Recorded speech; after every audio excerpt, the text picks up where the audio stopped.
د جمهوریت نظام د سقوط د لاملونو په اړه د محمد اشرف غني تازه څرګندونې. د افغانستان پرځول شوی ولسمشر محمد اشرف غني له یو اوږدمهاله چوپتیا او د افغانستان له سقوط وروسته د لومړي ځل لپاره د نظام د سقوط په اړه خبرې وکړې.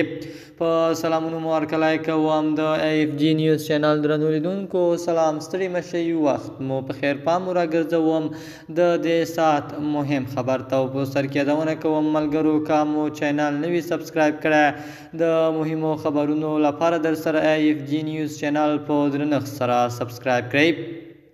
ښاغلی غني BBC راډیو سره په تازه مرکه کې د هغې ورځې په اړه وویل چې په ماسپښین یې دی له هېواد څخه ووت.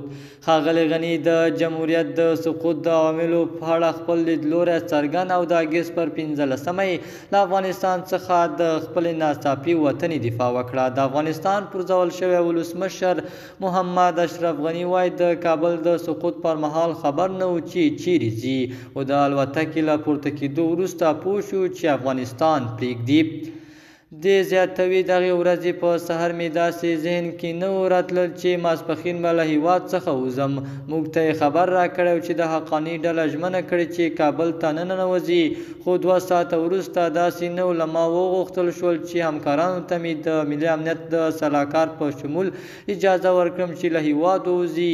زه منتظره وم چې د دفاع وزیر بسم الله خان راته زنګ وهه او ویې ویل هر څه ړنګ شوي دي. د هغه وخت و چې غوښتل مې دفاع وزارت ته ولاړ شم. 15 دقیقې مې منتظره وم خو موټر رانغی.